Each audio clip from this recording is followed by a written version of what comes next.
Hey there, everyone. Let's talk about college basketball. Let's review the games on Sunday, December 6th, and then talk a little bit about the 7th. We're about 4 days into the college basketball algorithm. It's slow going, but it'll get there. There's a lot of games, a lot of stats.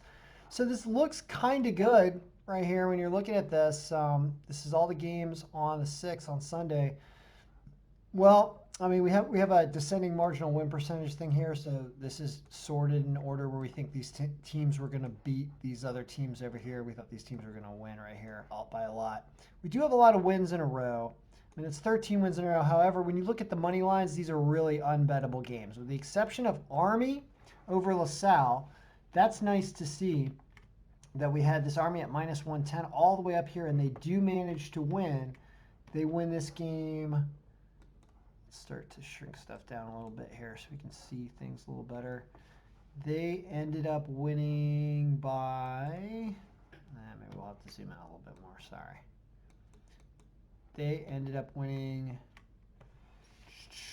looks like they put up 81, sorry, the Army game right here was 63 to 59, so they managed to win by 4. We had them scoring a lot more in our projections. Our projections are way off. I'm working on all that, so it'll take a little bit of time, but they're just something to look at right now. They don't mean a lot. Anyway, the Army was a nice win here.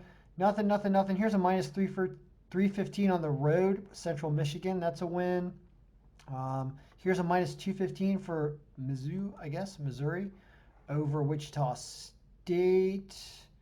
I feel like we had Wichita State. Oh yeah, because they were home. Yeah, I think I played some of these games today. Although football was so much better that football is really what I played the most today. I did not win on my basketball ticket, and I had this. I had a bad one here. I had Texas over Villanova because I like this line, and they did not win. They lost 64 to 68. So not really a great day. See, there's a lot of losing going on down here, right? In the last 13 games, you're only 6-7. Now, what's interesting about this is something I want to talk about. When you can really see it in the order of the games here, and something that's definitely commonplace in college basketball, which is home teams tend to win more. They just do. I don't know whether it was people in the stands like waving things when the opposing team's trying to take free throws at the end of the game, or that home court advantage. There's a reason why that term's called home court. So when you look at a lot of these losses here in the lower games, well, how many of these losses were away games? 1, 2, 3 of these losses down here in this 6-7 run are away games at a low percentage. Now, I believe there's about a 4 or 5% bump for a home team. So everything below 5, you kind of flip it around. You'd have all these teams off that were away. So these 3 losses would go away. Xavier still beats Cincinnati. Yeah, by about 8. Not Buffalo. Louisiana Monroe beats Northwestern State. But anyway, so you got to look at games where it's an away team down here, and the marginal win percentage is really low. You probably want to stay away from it, definitely early on. So whatever, 19-7. Our home games went 14-3. You want to see something amazing? Just that when it picks the home team as a team it thinks is going to win. Since we've been doing this, 3rd, 4th, 5th, 6th of December, we are 54-7 with our home team picks. That is pretty crazy. That's really, really awesome. And there's some decent lines in here. Like here's plus 100. I don't have a line there, but anything green's probably a reasonable line. Minus 110s. Anyway, that is really good stuff. What did we lose? We lost some of these lines that aren't so great. So it's not as good as it seems, but still it's pretty darn good. So let's talk about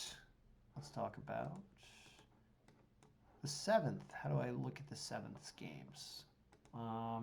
There we go. They're all in progress. So the games on the 7th are here. Let's hide this because we didn't see this yet. So I've updated some stats.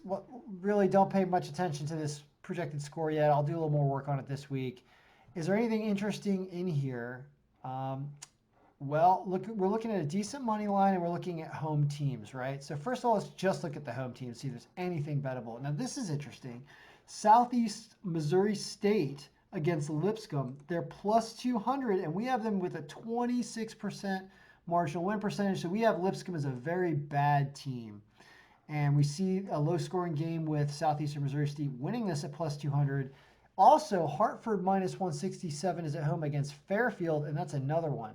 So these two games have very reasonable lines. What's the spread here? You get 5.5 with Southeast Missouri State. That's interesting, and Hartford to win. What about our home and away picks? These away ones, they're down here. They're still above 5%. They're at 10%. There's a plus 280 for Hampton. Hampton's probably going to lose that game. We see an odd like that. You get 8 points. I don't know. I don't know. Some of these underdogs, it's not doing the right thing yet. Florida Atlantic against North Florida, but they're away. I'd be a little more scared of this one. Chattanooga against Middle Tennessee. This is doable. They're on the road, and it's close, but it's a pretty good line because they think they're a better team by 10%. Tough call. So anyway, there are more games too, but these are the only ones that had updated lines so far. So I might do a snapshot tomorrow. There's a Google Sheet that you can access if you want to subscribe to this. You can follow the link below. It's $19.99 for a month. Every month I'll do this. I'll do it for $20 basically, and you'll get a look at all the games in this kind of simulated way that it comes in. All the games just like this on the Google Sheet, and it's pretty good for analysis because this is gonna get better. I mean, this is my favorite sport to bet because there's just so many different games, and you get weird runs like this, where you have all these wins and you look for home teams, and you can throw a lot together. So it can be a lot of fun where you can make small bets with big parlays and round robins and hope for big payouts. So, all right, everybody, good luck. That's the update for the 6th and 7th. Probably won't do another one today. But anyway, it's rolling. So good luck, everybody.